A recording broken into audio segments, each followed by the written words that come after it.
Hi Queens, Sam here. I hope that you're doing amazing. Listen, I'm just gonna put a full disclosure here. This video might upset some people. That's just what it is. But I had to do this video because I've had that on my mind.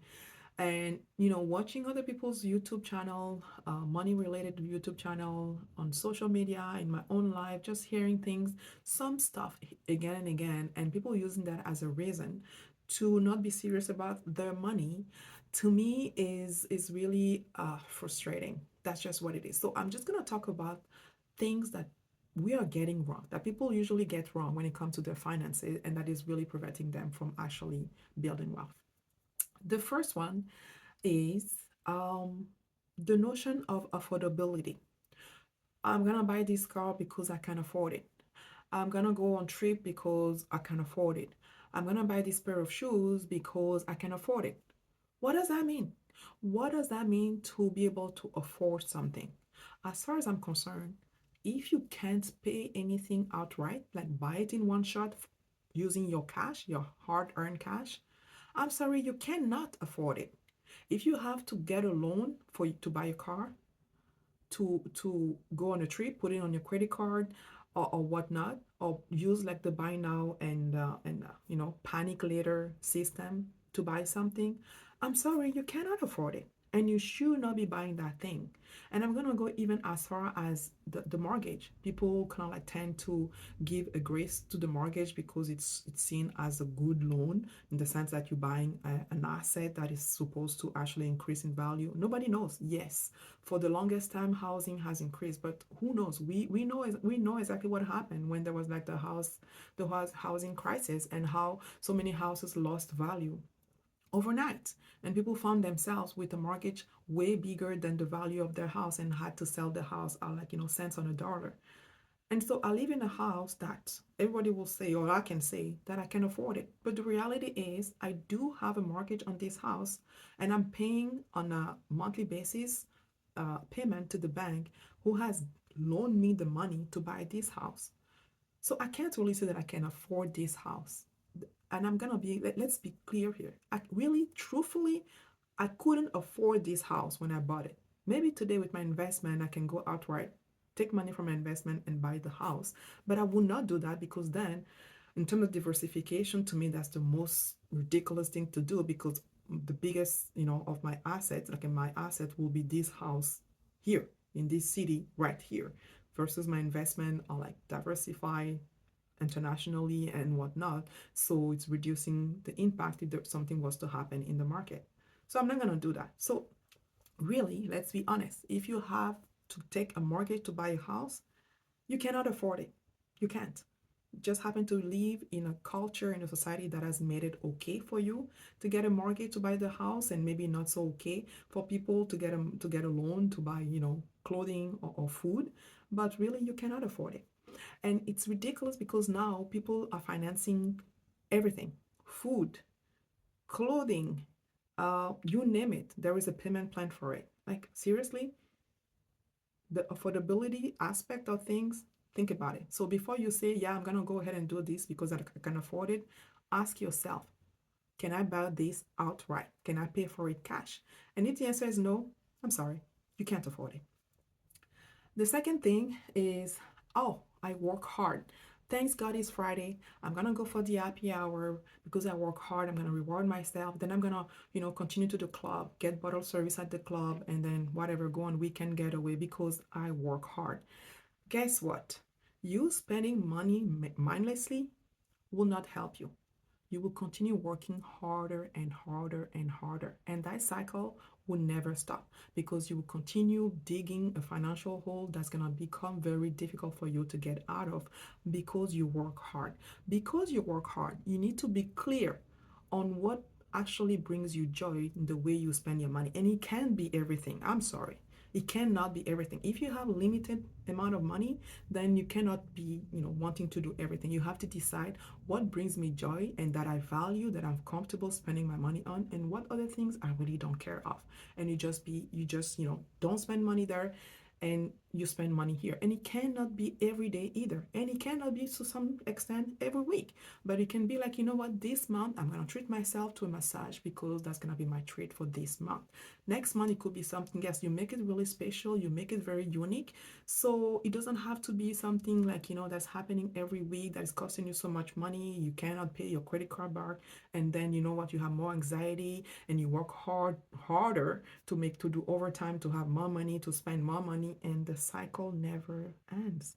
And while you're doing that, guess what? You're not investing, you're not saving, you're not protecting yourself and your loved ones, and you're not preparing for retirement. You can forget about financial independence, right? Let's continue. Just because someone offers you something, you don't have to take it. I'm going to give you an example. Every week here, I get in the mail, you have been pre-approved for whatever. You have been pre-approved for whatever. On a weekly basis, I get that. I didn't ask anyone for nothing. I'm not calling anyone to ask for nothing, but I'm getting that in the mail because financial institutions somehow have access, yeah, to my information, and they know that I'm decent when it comes to my finances. So they're gonna pre-approve me, they're gonna give me 0% financing, they're gonna do all of those things. I don't have to take it. Most of the time, if not all the time, that ends up in the recycling bin because I don't need it. I don't even open it. At one point, when I realized that that's what it was about, it just goes straight in the recycling. I don't even open it. Last time I called my bank because I needed to figure out something with my bank account, and the lady was like, "Can I just tell you something? You have been pre-approved for an overdraft protection for $1,500. No thanks." She's like, "Oh, well, if you don't use it, you don't pay any interest." Yes, I know. I'm very aware of what is an overdraft protection, and I don't need it. Why would I need that? I just need to make sure that I have enough money in my checking to cover my expenses. I don't want to spend more than I have. And I don't want to put myself in a situation where I'm going to have to pay 21% interest, because that's interest on overdraft protection. Listen, if something happens and my account goes in negative, ding me for that. I'll pay the $35 for NSF fee. I'll pay it because I need to feel the pain of that stupid tax. I need to pay it so the next time I don't do it again. But I do not need an overdraft protection. So many times people are like, "Oh yeah, I just got an offer in the mail. I'm gonna get it even if I don't need it. Oh, I just, I called and they offer me this. I went to the bank branch and they offer me this and I just went for it." No, you don't. You just don't. You just can just say no, thank you, and just be proud that you're actually at the level that they can offer you financing or whatever, and you be like, "No, I don't need it," because you're on top of your finances and you don't really need anyone to be putting more like temptation, because it's a temptation, and you're gonna get it and be like, "I don't need it," but then at one point you'll be a bit tight for money, and instead of finding a way to get out of it, you'll be like, "Oh, you know what, but I have that line of credit that's kind of like low interest. Let me just start, let me use that for this time," and this time will become two times, will become every time, and then by the time you realize you're like $10,000, $20,000 balance on that line of credit. Like, how did that happen? I did not even have any use of this. So be firm and tell them no. No is a complete sentence, and the more no you say, the more yes you say to yourself.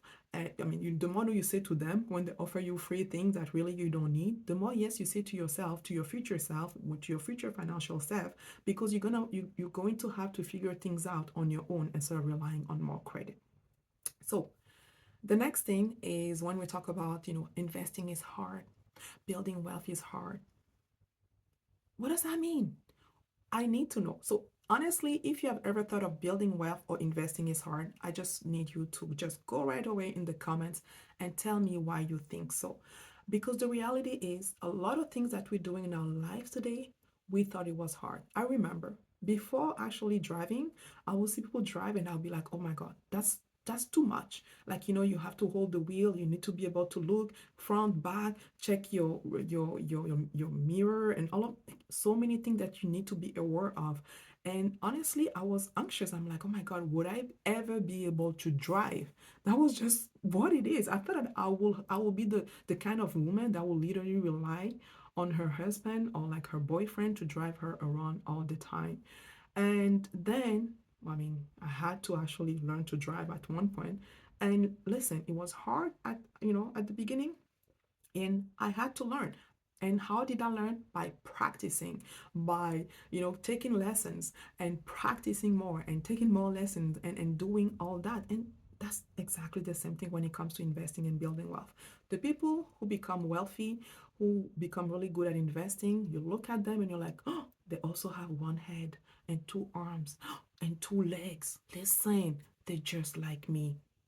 You can do it too. They're not, of course, there's some people who are privileged in any, in some way, but most people who are wealthy, and so many studies have already shown that they came from very humble beginnings. They learned by themselves. They made all the mistakes, and guess what? They still came ahead.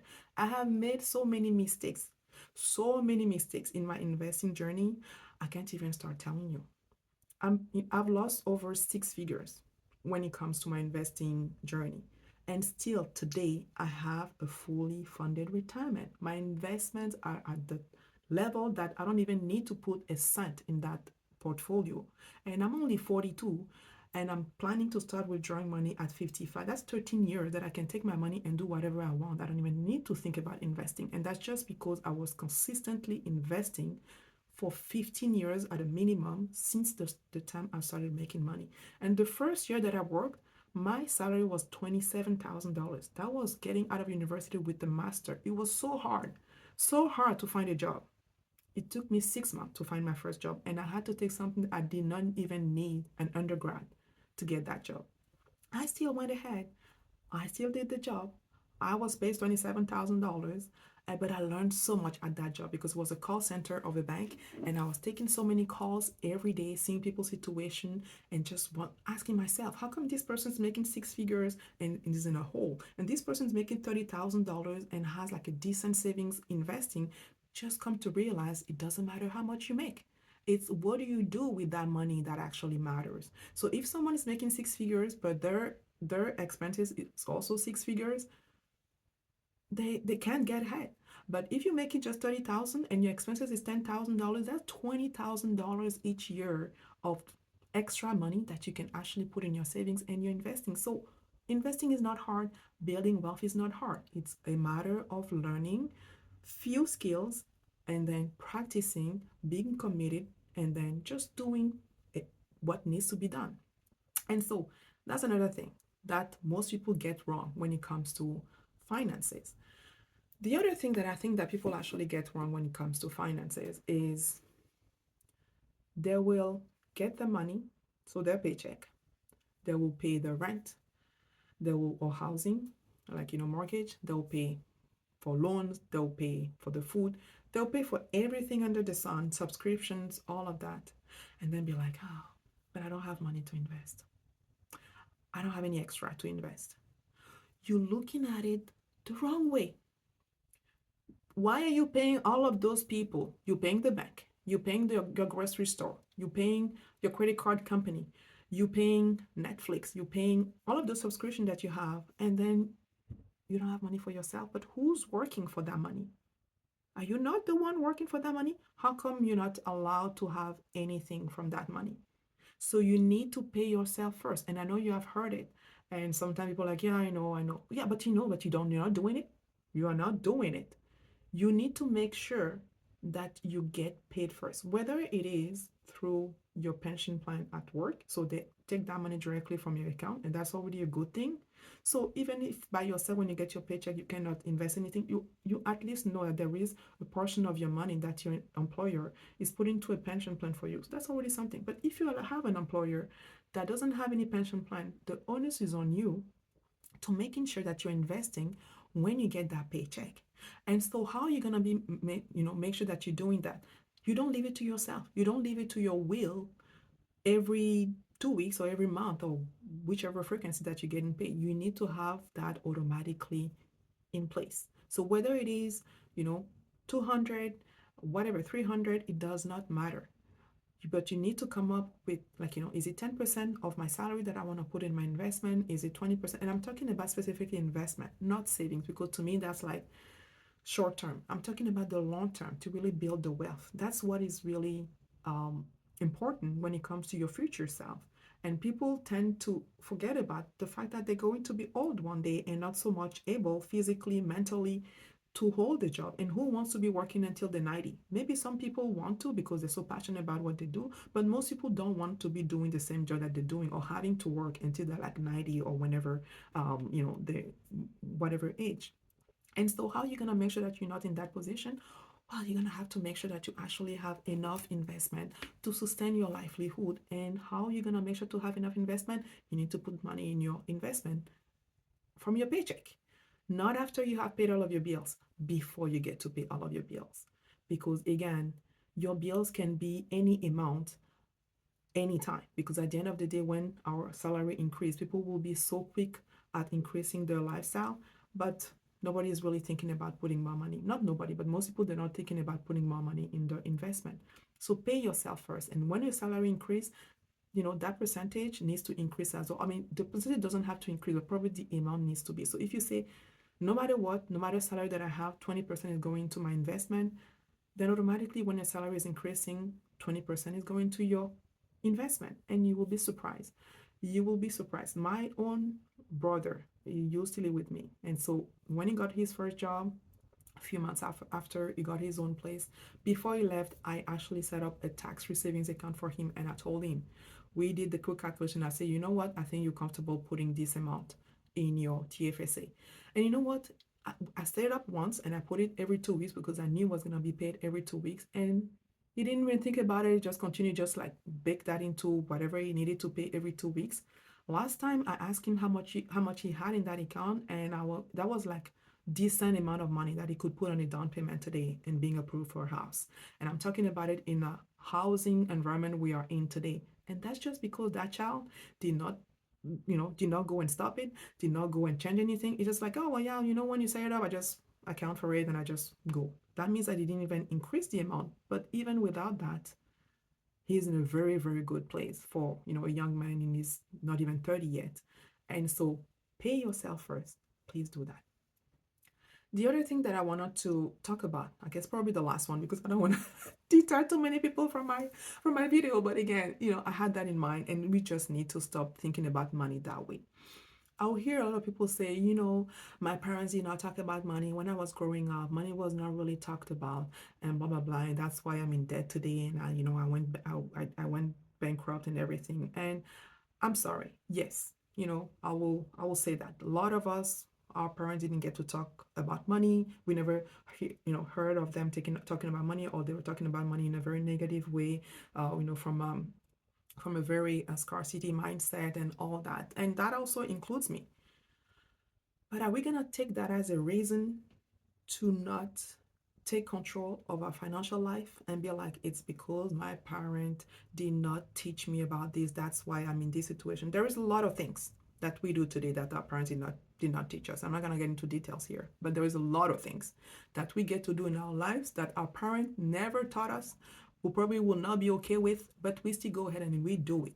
So when it comes to our money, please don't. Your parents, our parents, they did the best they could with what they had at the time. Their circumstances might not be yours. Everybody has their own way of dealing with things, and they did their best. That, I think that truthfully, most parents, they do their best. But then, at the end of the day, anyone's best is never good enough for everybody. That's just what it is. But at the end of the day, are you going to be talking about that, using that as an excuse in your 20s, in your 30s, in your 40s, all the way to your retirement, just because your parents did not teach you about money? Why don't you go and learn about it by yourself? We live in a world where, if you have a smartphone, you have the world at your fingers. You can type, you can search, you can listen to podcasts, you can, so many, like, the information is out there. Why don't you go ahead and do that? And stop using the excuse or like the reason that because your parents didn't teach you about financial literacy or like money management, well, it just happened that essentially you're not that great with your money. Take ownership of your financial life. Nobody's gonna do it for you. That's just what it is. As much as people love you in your life and the government want to do the best by you, you have to take ownership of your life. So there you have it. Those are like few things that I hear so much, in listening to podcasts or like videos or reading blogs, that people, like, reading comments on some of those blogs and everything, and people use that as a reason to justify why they can't get ahead in life or finances. And I'm not discrediting any hardship or anything like that. But again, we cannot be using the past, as a reason all the time to justify the present, and really not put our future self in a better situation. That's just what it is. So there you have it. Again, let me know in the comments how this is landing with you.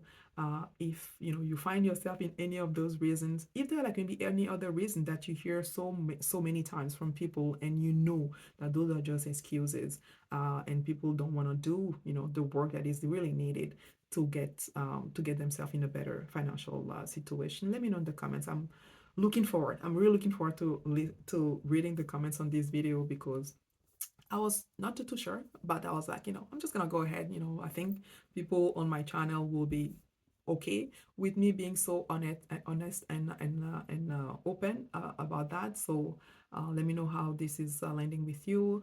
Don't forget to like, to subscribe to the channel, and also share with anyone that who could definitely use a little bit of a wake up call. And yeah, and until next time, keep on building wealth. Thank you so much for being here. I really appreciate you.